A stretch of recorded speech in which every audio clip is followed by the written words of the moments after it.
시청자 여러분, 지난 주말과 주일 주 안에서 평안하셨습니까? 시작된 한 주간도 성삼일체 하나님께서 여러분과들 함께 하시기를 원합니다. 이번 주에도 하나님 말씀 중심의 삶을 살아가시기를 원하오며 효노리와 함께하는 구원의 여정, 이번 주에도 출발하도록 하겠습니다. 2022년 42주차 하나님의 말씀은 누가복음 12장 31절의 말씀입니다. 자, 함께 외웁시다. 다만 너희는 그의 나라를 구하라. 그리하면 이런 것들을 너희에게 더하시리라.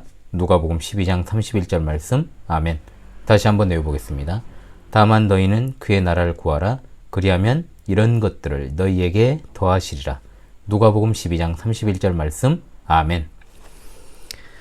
자, 4주째 누가복음 12장의 내용을 단락별로 핵심 구절을 중심으로 해서 이번 주 하나님 말씀 해설을 하고 있습니다. 원래는 12장을 한 번만 그냥 다루고 넘어가려고 했는데 주제가 이어지다 보니까 계속 다루게 되었습니다. 9장 51절부터 19장 27절까지 예수님께서 갈릴리 사역을 마치시고 예루살렘에 입성하시기까지의 약 6개월 동안의 유대와 베레아 지역에서의 사역의 여정이라고 누차 말씀을 드리죠. 오늘은 재물에 관한 예수님의 가르침에 관해 나와 있는 누가복음 12장 13절로 48절의 말씀의 세 번째 시간이 되겠습니다.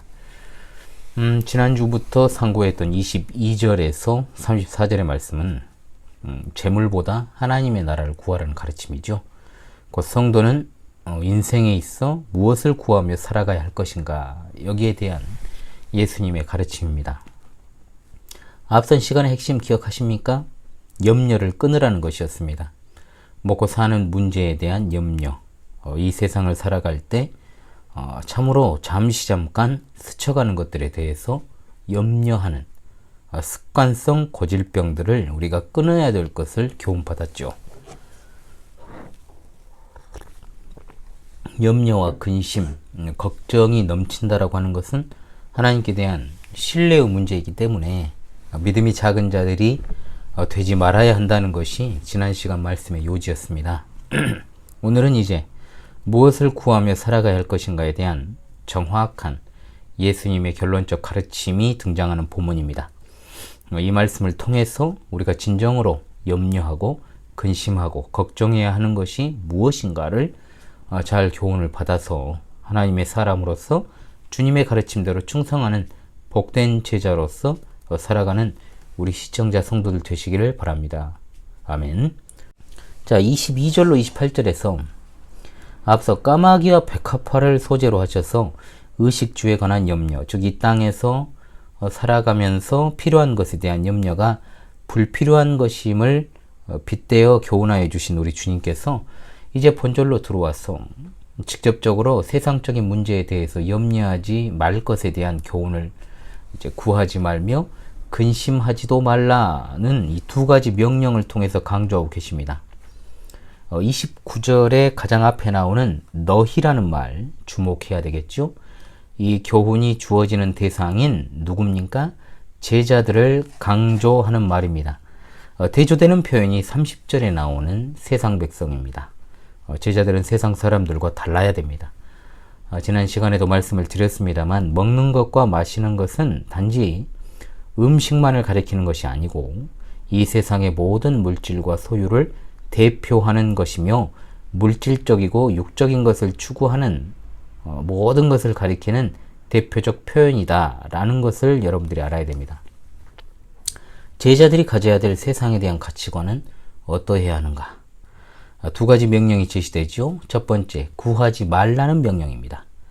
구하다에 해당하는 원어는 성경의 용례상 잃어버린 것을 찾거나 어떤 것을 얻기 위해 힘쓰며 연구하며 간절히 바라는 것을 가리킵니다. 따라서 이 단어가 표현하는 구하다는 말의 의미는 기도로서 간구하는 것이 아니라 인위적인 노력과 연구와 열망을 동반한 계속적인 추구함을 가리키는 겁니다. 따라서 구하지 말라는 것은 세속적인 가치에 대해서 계속하여 추구하지 말라는 뜻이죠. 문자적으로 아무것도 하지 말라는 뜻이 아니라 먹고 사는 문제를 삶의 목표로 삼지 말라는 뜻입니다. 자주 말씀드리지 않습니까? 가진 것이 너무 많은 자들은 그 가진 것이 그 사람의 우상이 되고, 많이 갖지 못한 자들은 충족되지 않은 그것을 채우기 위해 일하는 것이 우상이 되므로 오늘날 많은 사람들의 우상은 바로 먹고 사는 것입니다. 자, 얼마나 성경이 진리인지 이것만 봐도 우리가 알 수 있지 않습니까? 제자가 아닌 세상 사람들은 무엇을 추구한다? 먹고 사는 것이 굉장히 중요할 수밖에 없습니다. 왜? 이 세상이 전부이기 때문입니다. 이 세상에서 사는 동안은 먹고 살아야 되니까 열심히 살아야죠. 또한 우리가 오해해서는 안 되는 게 뭡니까?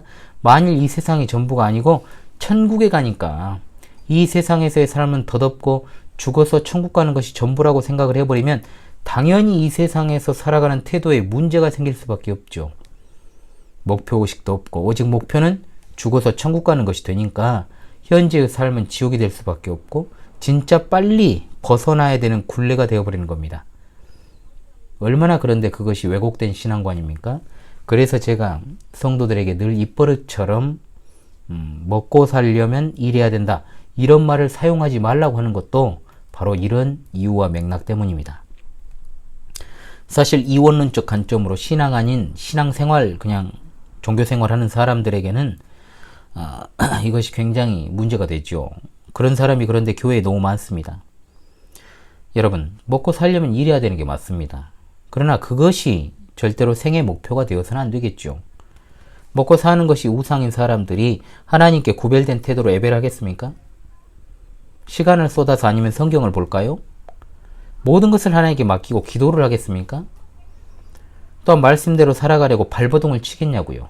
안 하죠.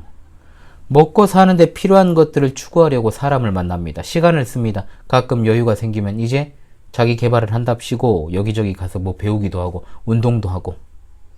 언제 하나님 믿습니까? 정확히 말하면 언제 하나님 제대로 믿습니까? 못 믿습니다. 먹고 사는 것이 우상이기 때문에 그렇습니다. 같은 사고방식이 될 수 없는 겁니다. 그런데 허울 좋게 주님의 제자라고 명칭하는 자들이 먹고 사는 문제로 중내산해하면 안 됩니다. 영적인 일에 대해서 안다고 하면서 이 세상이 전부가 아니라고 하면서 천국을 소망한다고 해도 최선을 다해 그분의 말씀대로 살아가면서 오늘 내가 죽으면 나는 주님 곁으로 간다는 그런 아름다운 의식보다는 빨리 이 지옥 같은 세상 쪽내고 천국 가고 싶다는 태도로 살아가는 사람의 그 삶을 과연 하나님이 기뻐하시고 또 기뻐 받으시겠냐고요. 그리고 과연 그 사람이 주님의 제자일까요? 자, 주님을 위해서 사는 것이 아니고 그것도 먹고 사는 문제로 힘들어하다가 그저 일주일에 한번 종교적인 어떤 심리를 가지고 교회 왔다 갔다 하면서 마음의 평안, 또 좀 기댈 곳을 찾아서 그런 어떤 기대 심리만 가지고 종교 활동하는 사람이 과연 진정으로 주님의 제자로서 하늘의 영적인 일을 추구하겠느냐, 이 말입니다. 그런 일은 절대로 일어나지 않습니다. 예배 시간에 아멘하고 또 현실로 돌아가면 세상 사람들과 똑같은 삶의 방식으로 똑같이 욕하고 지지고 볶고 아등바등 살아간다, 이 말입니다. 성경 말씀은 주일에만 그냥 맴돌고 마는 것이고 또 강단에서만 외쳐지는 그야말로 내 삶에는, 실질적인 내 삶에는 전혀 울림이 없는 이런 삶이 여러분에게 조금이라도 있다면 지금 빨리 끊어야 여러분이 사는 길이라는 사실을 확실히 믿으시기 바랍니다. 자, 두 번째 교훈, 근심하지 말라 했습니다. 근심하다는 말은 원어적으로 합성어입니다. 함께라는 뜻의 전치사와 들어올리다라는 뜻의 동사가 결합된 것입니다. 문자적으로는 올리다, 매달다 라는 뜻을 가지고 있죠. 근심으로 감정이 매우 고조되어 있는 상태, 즉 세속적인 가치관이나 물질에 대한 지나친 걱정이나 불안한 마음 상태를 가리킵니다. 왜 걱정합니까? 왜 불안합니까? 거기에 모든 관심을 집중하고 있기 때문에 그렇습니다. 하나님의 존재를 믿지 않는 사람들은 하나님이 공급해 주실 것이라는 믿음이 없기 때문에 당연히 이 땅에서 살아갈 때 필요한 것들에 대한 염려와 걱정, 또 불안한 마음 갖는 게 당연합니다. 이것은 결코 하나님을 믿는 성도들에게 세상에 대해 무관심하게, 무심상하게 살아가란 말이 아니에요. 지나친 관심을 가지고 살아가게 되면 영적인 문제를 소홀히 할 수 있다라는 그것을 이제 경계하고 계신 겁니다. 제가 재물에 관한 주님의 교훈 첫 시간에도 말씀을 드렸지 않습니까? 자꾸만 성경의 기준이 아니라 세상 사람들의 기준에 맞추려고 하니까 인생사가 힘들어진다. 남들도 하니까 나도 하는 게 여러분의 삶에 있습니까? 혹시 빨리 끊어야 됩니다. 그게 살 길입니다. 여러분에게 다시 한번 권면합니다. 남들도 자식들을 이러이러하게 키운다? 아닙니다. 하나님이 맡겨주신 하나님의 자녀입니다. 내 새끼 아닙니다. 내 자녀가 아닌 하나님의 자녀는 내 방법으로도 아니하고 세상의 방법도 아닌 하나님의 방법대로 키워야 됩니다. 아멘 하십시오. 우리의 생존은 아버지나 어머니의 수입이 아니야. 하나님 아버지 때문에 우리가 살아가는 거야. 이걸 자녀들에게 지금도 가르치고 계십니까? 식탁에서 가르치십니까? 흠금이나 11조를 어린 시절부터 가르친 이유가 뭡니까, 여러분? 바른 물질관을 통해서 정말로 하나님께서 부르신 청지기 의식을 어린 시절부터 심어주기 위해서 그것을 가르치는 겁니다. 아이들이 자기 용돈으로 11조를 하면 얼마나 하겠어요? 이 모든 것이 다 하나님의 것임을 가르치기 위한 게 11조와 헌금 아닙니까? 그깟 푼돈에 하나님 무슨 관심이 있겠습니까? 저도 관심 없어요. 그런 아이들을 가르치는 것은 집에서 부모가 해야 되는데 잘 안 해요. 안 해. 목사가 입을 뻥끗이라도 하면은 헌금 강조한다고 또 비난합니다. 이런 세상을 살고 있어요. 진짜. 신자라는 자들이. 어리석은 부자를 떠올리십시오. 우리는 어리석은 부자보다 가진 능력도 없어요. 가진 것도 없습니다. 아무것도 나을 게 없는데 이상하게도 어리석인 부자의 마인드는 닮고 싶어 한다는 거죠. 못된 속성이죠. 세속에 살고 있지만 세속의 가치에는 물들지 마십시오. 세속주의란 게 뭡니까? 이 세상은 절대로 영원하지 않고 눈에 보이는 것이 전부이기 때문에 이 세상에서 내가 잘 먹고 잘 사는 것이 중요하다. 그렇게 여기며 살아가야 한다는 것, 이것이 세속주의입니다. 이 말은 결국 뭔 말입니까? 하나님은 없다는 겁니다. 하나님은 없다. 하나님은 없다. 자, 우리 삶의, 우리 인생의 주인공은 바로 나다. 그러니까 먹는 것, 마시는 것, 입는 것, 사는 것에 다 걸고 사는 것이 최고가 되죠. 한껏 꾸미고 그것도 부족하니까 얼굴도 다 갈아엎고 남자들은 고급차로 생색을 내며 헬스장에 가서 열심히 몸을 만들고 단백질 보충제를 먹으면서 어떻게든 있어 보이려고 하면서 상대방에게 나 자신을 어필하기 위해 그렇게 살아갑니다. 하나님 보시기에 어리석은 사람이 되지 마십시오. 가장 중요한 것을 아는 자만이 부차적인 것도 소홀히 하지 않고 최선을 다해서 할 수 있는 법입니다. 즉 하나님 보시기에 지혜로운 자가 누굽니까? 진리 안에 거하며 진리를 아는 자다, 이 말입니다. 우리 주님은 말씀하십니다. 이 모든 것은 즉 이 세상에서 먹고 마시고 살고 하는 문제들, 그리고 사람들이 시간과 물질을 쏟아붓는 이 세상의 가치들은 다 세상 사람들이 구하는 것이다. 그런데 하나님께서는 이런 것이 너희에게 있어야 될 줄 아시느니라. 사람이 살아가면 기본적으로 의식주가 있어야 살아갑니다. 절대로 우리가 먹고 살기 위해 일을 하는 것에 대해 부정적으로 말씀하는 게 아닙니다. 하나님을 믿는 자들은 끼니 때 밥을 안 먹어도 배가 부르다 말씀하지 않습니다. 끼니 때 밥도 먹고 목마르면 음료도 마시고 자, 또 옷도 잘 챙겨 살 집도 있어야 된다. 이렇게 산다 이 말입니다. 그런데 이것들이 삶을 살아가는 너희에게 필요하다는 것을 주님이 알고 계신다는 거죠. 그러니까 세상 사람들, 즉 이 세상이 전부라고 생각하는 사람들이 거기에만 모든 포커스를 맞추고 먹고 살기 위해서 한 세상 살아가는 것이니 자기 개발하고 인생 즐기고 하면서 그렇게 살아간다라고 해도 너희는 그래서는 안 되고 무엇을 해야 되냐 이 말입니다.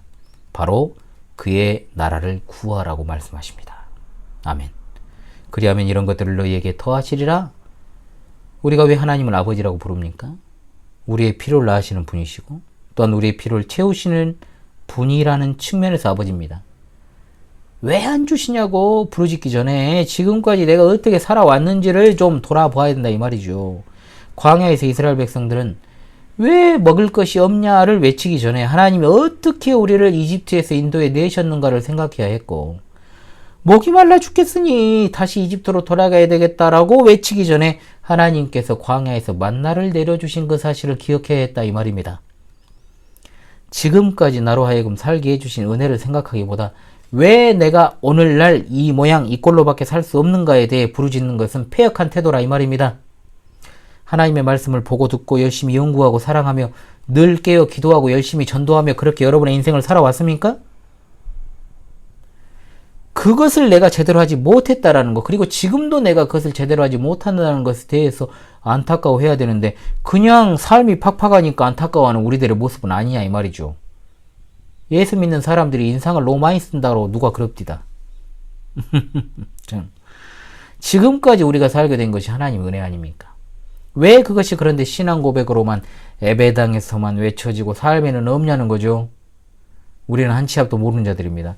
하나님 아니었으면 그냥 그대로 끝나는 인생이었습니다. 그런 멍청하기 짝이 없고 어리석기 짝이 없고 무식하기 짝이 없는 내 삶을 지금까지 하나님께서 주관해 주시고 그 많은 위험과 어려움과 고난과 역경과 시련 속에서 때마다 일마다 시시각각 지켜주신 분이 누구였냐는 말이죠. 하나님의 은혜는 생각하지 않고 왜 난 더 가지지 못했는가? 왜 내 인생은 이렇게 꼬여버렸을까? 왜 나는 이렇게 되어버렸을까? 왜 내 인생은 이렇게 흘러왔는가? 아무리 생각하고 또 생각해봐야 답 안 나옵니다. 왜? 그 답을 절대로 자신의 탓이라고 생각하지 않거든요. 앞으로도 그러기 때문에 답이 안 나옵니다. 또 죽기 전까지 절대로 그런 사고로는 답 안 나올 것입니다. 왜? 답이 없는데 답을 구하니까 답이 안 나오죠. 답은 이미 남아있고 답을 주신 분이 나와 지금도 여전히 함께하고 있는데 그분을 무시하고 답이 없다라고 외치고 매번 같은 질문을 하고 있으니 답을 달 수가 없죠. 이게 되십니까, 여러분? 제가 지금 무슨 철학을 이야기합니까? 어려운 이야기 하고 있지 않습니다. 하나님 말씀을 지금 전하고 있는 중 아닙니까? 다만 너희는 그의 나라를 구하라. 다만이라고 했는데요. 자, 이렇게 번역하기보다는 세상 백성들이 구하는 것과 대조되는 개념을 이후에 설명하지 않습니까? 이것은 다만이 아니라 대신에 라고 번역을 하는 것이 옳습니다. 대신에 너희는 그의 나라를 구하라. 아멘. 먹는 문제, 마시는 문제, 입는 문제, 집 문제, 아등바등 살아갈 때 필요한 것들에 대해 염려하고 또 염려하며 구하는 것 대신에 무엇을 구하라? 그의 나라를 구하라. 썩어 없어져 버릴, 한마디로 죽을 때 하나도 가져가지 못할 물질을 구하지 마라. 지금 하나님의 통치, 하나님의 다스리심으로 말미암는 영적인 복을 구하라. 하나님의 나라의 확장을 위해 살아가라. 네가 마음을 빼앗기는 것들로 인해서 정작 중요한 영혼 구령의 사명을 제대로 발휘 한번 못 해보고 여러분 주님께 부름받고 싶습니까?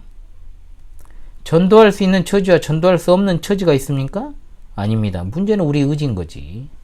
결코 전도할 수 있는 처지와 전도할 수 없는 처지란 건 존재하지 않습니다. 교회에 앉혀놓고 말씀을 정말 듣게 하는 것이 전도는 아니지만 전도하기 위한 인도는 되는 겁니다.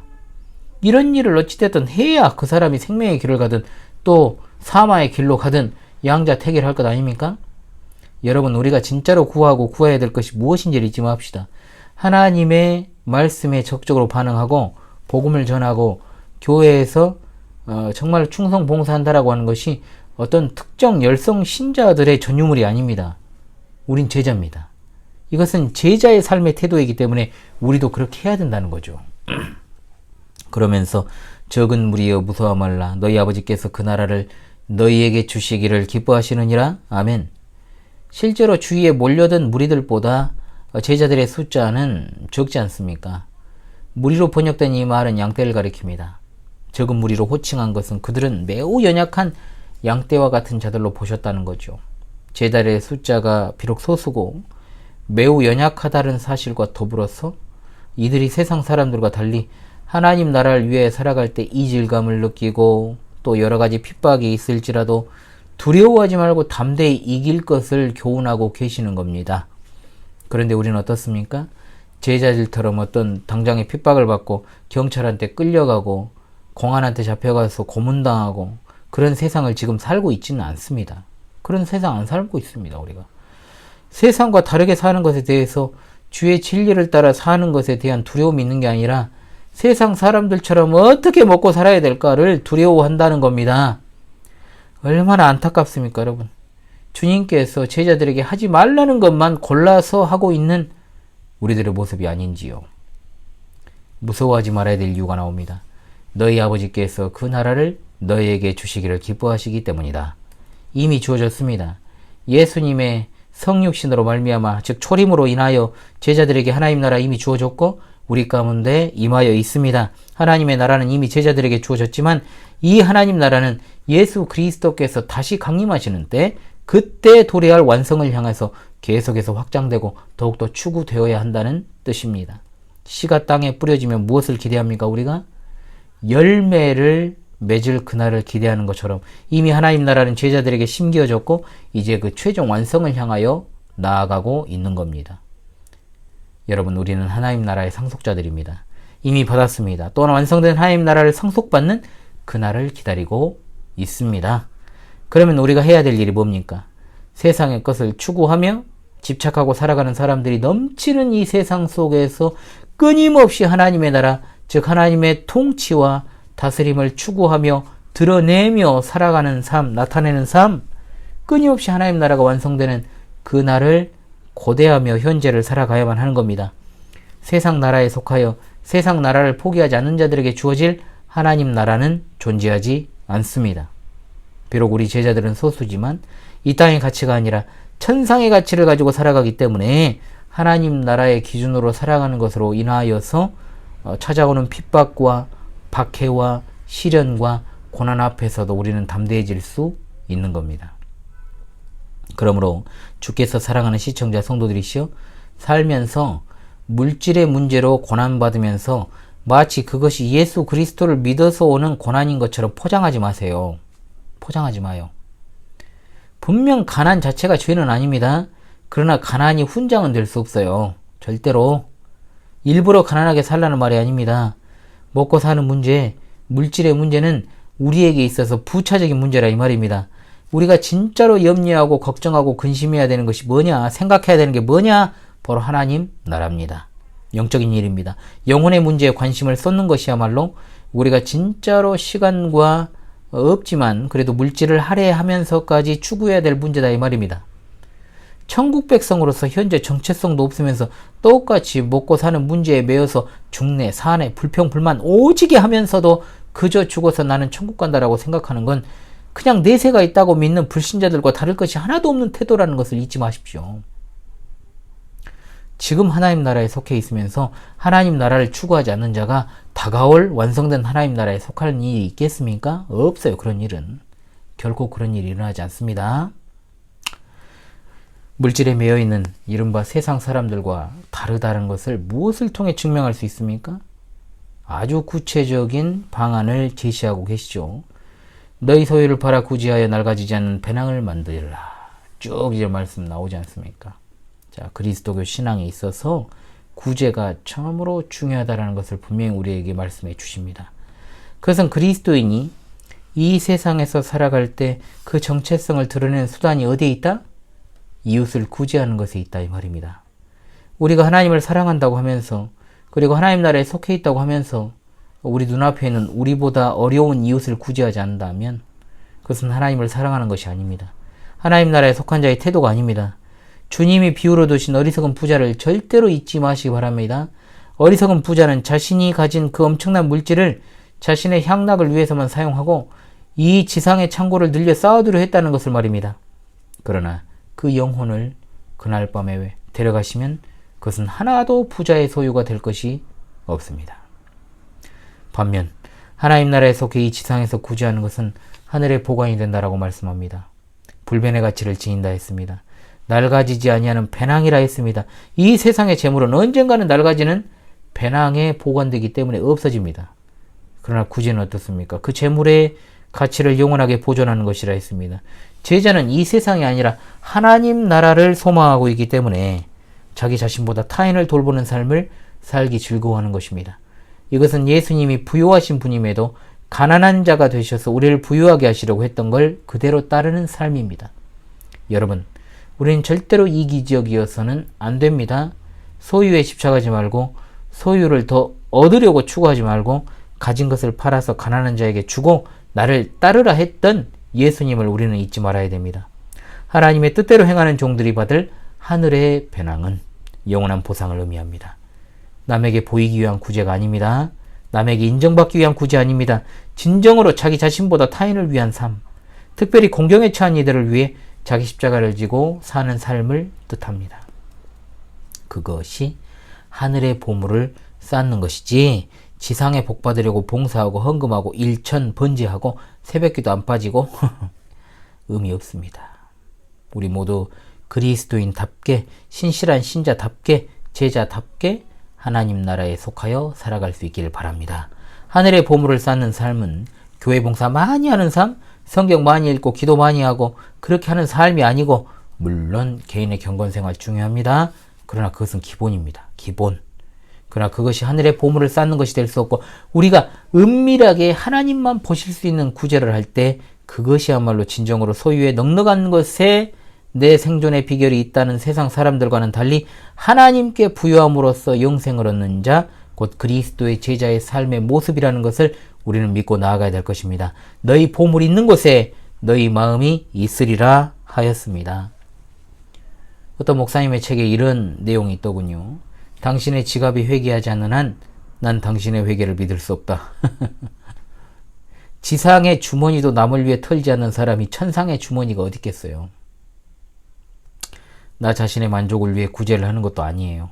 내가 하나님 나라에 속해 있는 제자이기 때문에 미련 없이 사심 없이 남을 돕고 구제하고 봉사하며 살아갈 수 있는 겁니다. 보물이 있는 곳에 마음이 있습니다. 여기 마음이라는 것은 사람의 생활의 모든 측면, 느끼고 생각하고 바라고 헌신하고 결심하고 행동하는 모든 것이 일어나도록 동기를 부여하고 시작과 끝의 중심이 되는 마음을 말합니다. 그러므로 이 마음은 전인격이죠. 보물은 가치가 있다고 여기는 것을 뜻합니다. 마음의 우선순위는 어디에 있는가? 하늘의 보물을 추구하는 자, 자기보다 다른 사람을 돌아보게 되고, 내가 비록 물질이 많아서 그 사람을 도와주지 못하더라도 내가 잘할 수 있는 것으로 그 사람을 돕는 것도 구제입니다. 돈만 구제라고 생각하면 안 돼요. 그 사람보다 힘이 세면 나의 힘을 가지고 그 사람을 도울 수 있습니다. 시간이 있다면 내 시간을 들여 그 사람을 도울 수 있습니다. 팔이 없는 자에게 팔이 되어주고, 발이 없는 자에게 발이 되어주며, 지혜가 필요한 자에게 지혜를 빌려주고, 지식이 부족한 자에게 지식을 전달하는 겁니다. 사람이라면 누구나 우선순위를 정해야 되는데, 성도는 이 세상을 살아가면서 재물이 아니라 하나님의 명령과 주님의 가르침을 따르는 것이 우선순위가 되어야 이 세상의 것이 아닌 하늘의 것을 추구하게 될 줄로 믿습니다. 아멘. 주께서 사랑하는 시청자 성도들이시오, 땅에 대해 신경을 쓰지 않을 수 없지만 우리는 하늘의 것을 추구하는 사람들입니다. 그리고 그것을 실천하는 방법이 구제라는 것도 우리가 다시금 깨닫게 되었습니다. 세상에서의 먹고 사는 문제를 비롯한 모든 근심, 걱정, 염려를 끊어버리고요, 주를 믿는 믿음으로 주를 믿고 의지하며 살아갈 수 있기를 바랍니다. 하나님의 나라는 그 완성을 우리가 기대하고 있지 않습니까? 그 완성을 기대하고 소망하면서 오늘 지금 현재 하나님 나라에 속한 자로서 마음의 기쁨과 평안을 누리시는 여러분 되시기를 간절히 바랍니다. 다시금 이번 주 하나님 말씀을 외우면서요, 전체 단락에 담긴 신자된 우리가 무엇을 구하며 살아갈 것인가를 잘 생각하여서 이번 주간도 힘차게 살아갈 수 있기를 간절히 소망합니다. 다만 너희는 그의 나라를 구하라. 그리하면 이런 것들을 너희에게 더하시리라. 누가복음 12장 31절 말씀. 할렐루야. 아멘.